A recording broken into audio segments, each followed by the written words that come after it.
നമസ്കാരം, റിവ്യൂ മാസ്റ്ററിലേക്ക് എല്ലാവർക്കും സ്വാഗതം. വീഡിയോ കണ്ട് ഇഷ്ടപ്പെട്ടാൽ സബ്സ്ക്രൈബ് ചെയ്യുന്ന കാര്യം പരിഗണനയിൽ എടുക്കുക.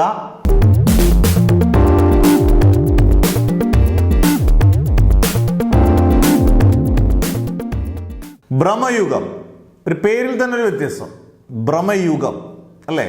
ഇന്ന് മമ്മൂട്ടി ഒഫീഷ്യലായിട്ട് ഇതൊരു ഫുള്ളായിട്ടുള്ള ബ്ലാക്ക് ആൻഡ് വൈറ്റ് സിനിമയെന്ന് അദ്ദേഹത്തിൻ്റെ ഫേസ്ബുക്ക് പേജിലും ബാക്കിയുള്ള കാര്യങ്ങളെല്ലാം ഇട്ടിട്ടുണ്ട്, ഇൻസ്റ്റയിലും ഒക്കെ ഇട്ടിട്ടുണ്ട്.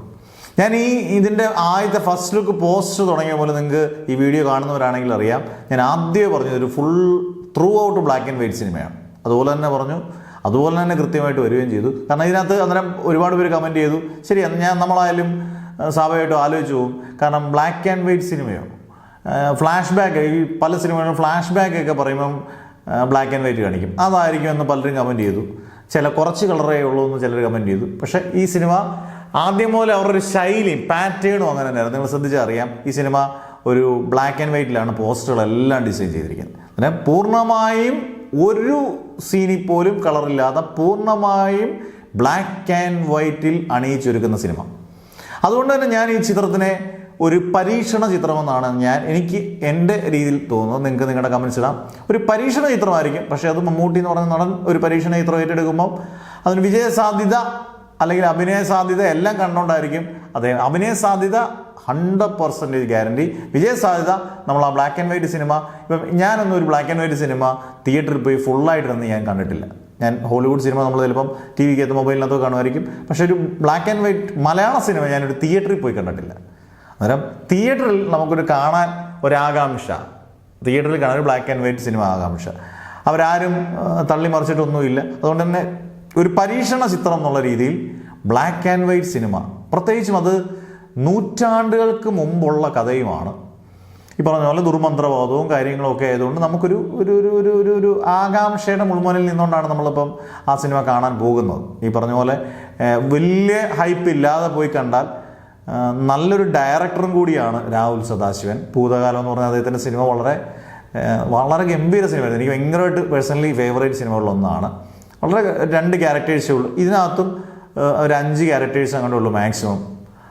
മമ്മൂട്ടി, സിദ്ധാർത്ഥ് ഭരതൻ, നമ്മുടെ അർജുൻ അശോകൻ, പിന്നെ ഒരു സ്ത്രീ കഥാപാത്രം ചെയ്യുന്ന, പിന്നെ മണികണ്ഠൻ, അങ്ങനെ 5 ക്യാരക്ടേഴ്സേ ഉള്ളൂ ഈ പടത്തിനകത്ത് മൊത്തം. അന്നേരം എങ്ങനെയൊക്കെ ബ്ലാക്ക് ആൻഡ് വൈറ്റ് സിനിമ എങ്ങനെയാണ് നമ്മൾ അതിനകത്ത് എന്തൊക്കെ കാര്യങ്ങളുണ്ടായിരിക്കാം. നമുക്ക് ആലോചിക്കട്ടെ, ബ്ലാക്ക് ആൻഡ് വൈറ്റ് സിനിമയിൽ ഒരു വിളക്ക് കത്തിച്ചാൽ പോലും ഒരു ഭയങ്കരം ഫീൽ ഉണ്ടാക്കും. ഒരു ചെറിയ സൗണ്ട് ഉണ്ടായാൽ അതൊക്കെ എത്രമാത്രം അതൊക്കെ വർക്കൗട്ട് ആകും എന്നൊക്കെ നമുക്കറിയാനുള്ള ആകാംക്ഷയുണ്ട്. അതെന്തായാലും പൂർണ്ണമായിട്ടും ഭ്രമയുഗം ഫെബ്രുവരി 15 തിയേറ്ററിൽ ആദ്യത്തെ ഷോ തന്നെ കാണണം എന്ന് തന്നെയാണ് നമ്മളൊക്കെ ആഗ്രഹിക്കുന്നത്. നല്ല സിനിമയാകട്ടെ. മലയാള സിനിമകളിൽ എപ്പോഴും മമ്മൂട്ടിയുടെ ആയാലും മോഹൻലാലിൻ്റെ ആയാലും ഏത് നടന്മാരുടെ ആയാലും മലയാള സിനിമകൾ പുത്തൻ പരീക്ഷണത്തിന് വിധേയമാവുകയും ആ പരീക്ഷണങ്ങൾ വിജയിപ്പിക്കുകയും ചെയ്യണം. ഒരു സിനിമ പരാജയപ്പെടുമ്പം അത് പ്രേക്ഷകൻ്റെ നെഞ്ചത്ത് വെച്ചിട്ട് പിന്മാറുന്ന രീതി ഒരിക്കലും ശരിയല്ല. കാരണം ഇപ്പം ഭ്രമയുഗം എന്ന് പറഞ്ഞ സിനിമ വിജയോ പരാജയമോ അത് പ്രേക്ഷകനാണ് നിശ്ചയിക്കേണ്ടത്. അതിൻ്റെ ഫൈനൽ ഔട്ട്പുട്ട് എന്ന് പറയുന്നത് പ്രേക്ഷകനാണ്. അത് എല്ലാ സിനിമാക്കാർക്കും അറിയാം. കാരണം ഫൈനൽ പ്രേക്ഷകനാണ് പറയുന്നത്. അല്ലാതെ സിനിമ പരാജയപ്പെടുമ്പം അത് പ്രേക്ഷകൻ്റെ കുഴപ്പമാണ്, പ്രേക്ഷകൻ ഇതിനെ വേറെ മുൻവിധിയോടുകൂടി കണ്ട ഒന്നുമല്ല. 90% പേർക്കും എന്നും സിനിമ കണ്ട് ഇഷ്ടപ്പെട്ടില്ലെങ്കിൽ ആ സിനിമ പരാജയം തന്നെയാണ്. 10% പേർക്ക് ഇഷ്ടപ്പെട്ടെന്ന് പറഞ്ഞൊരു കാര്യമല്ല. അന്നേരം സിനിമ ആ രീതിയിൽ മുൻവിധിയോടുകൂടി നമ്മൾ കാണാൻ, നമുക്ക് ഇഷ്ടപ്പെട്ടാൽ, ഈ സിനിമകൾ ഒരുപാട് പേര് ഇഷ്ടപ്പെട്ടാൽ ഈ സിനിമ നല്ലൊരു സിനിമയായിട്ട് മാറും. നല്ല സിനിമയായിട്ടാണ് നമുക്ക് പ്രാർത്ഥിക്കാം. നല്ല സിനിമയ്ക്ക് വേണ്ടി നമുക്ക് കാത്തിരിക്കാം ഫെബ്രുവരി 15 വരെ. അന്നേരം മറ്റൊരു വീഡിയോ ആയിട്ട് വരുന്നവരെ ബൈ.